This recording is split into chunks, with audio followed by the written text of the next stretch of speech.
I want a prenup, she said, cutting into her steak like she was slicing through my chest. We keep everything separate. Money, property, everything. The restaurant's background hum seemed to fade. The sound of laughter from a nearby table, the clinking of glasses, it all went silent. All I could hear was the steady mechanical beat of my heart. I forced a smile, even though it felt like my face might crack from the strain. A prenup, I repeated like an idiot who hadn't understood plain English. Sophie didn't flinch. Her tone was calm, even practiced. Yes.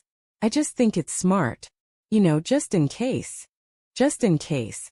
We'd been engaged for 3 months. Together for 6 years. I'd spent those years believing we were building something sacred, something real. The just in case felt like a premonition. But I nodded. Because that's what love had turned me into. A man too afraid to challenge the person who could shatter him. Sure, I said. Whatever makes you comfortable. Her lips curved into a smile that didn't reach her eyes. She reached across the table, brushing my hand. I knew you'd understand. I wanted to believe that moment was about trust. But it wasn't. It was about control. And I didn't see it then, but it was the first red flag waving right in my face. The weeks that followed were off. She was distracted, always on her phone, smiling at messages she never shared. When I asked, she said it was wedding stuff. I wanted to believe her. I needed to. Until one night, when I walked past her laptop left open on the kitchen counter. I wasn't snooping, at least not at first. But an email caught my eye. Subject: Re-property agreement draft. From Evan M. Her lawyer, I thought. Until I saw the preview line. If he signs this, we'll both get what we want. Both. My hands went cold. I clicked. The thread went back weeks. Evan wasn't her lawyer. He was her ex. The one she'd sworn was just a friend. The messages were casual at first, playful. Then flirty. Then explicit. And then strategic. They talked about real estate, bank accounts, and investments I didn't even know she had. She mentioned the prenup. How she wanted to secure herself before the marriage. How she needed to make sure she didn't lose half if things fell apart. And Evan had replied, "You won't.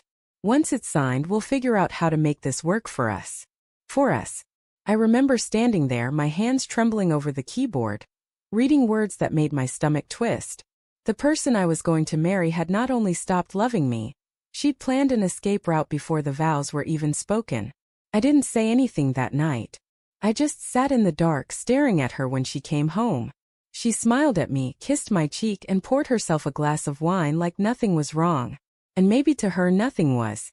A week later, we were sitting with her lawyer reviewing the prenup. She was radiant, confident. I was a hollow shell wearing a suit. He explained the clauses. Separate property. No alimony. No claims to personal assets. I nodded through every line, pretending not to notice how she kept avoiding my eyes. When it came time to sign, she slid the papers across the table, her expression unreadable. "Ready?" she asked. I smiled. "Yeah. Ready." I signed my name.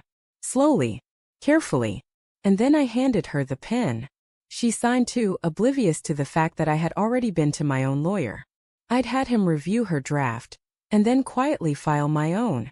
The prenup was legal, but it didn't say what she thought it did. Protected me. Not her. 2 months later, I walked into our apartment with a box. Her box. She was on the couch texting. Probably him. "Jake? What's that?" "Your things," I said. "You're moving out." Her face froze. "What are you talking about?" I tossed the printed emails onto the coffee table. "You and Evan. The prenup. The planning. I know everything." Her face went pale. "Jake, it's not what it looks like." "Stop," I said quietly. "I used to think love meant forgiveness. But now I know it means honesty. And you haven't given me that in a long time." She started crying then, reaching for me, but I stepped back. "You wanted everything separate," I said softly. "So now you have it."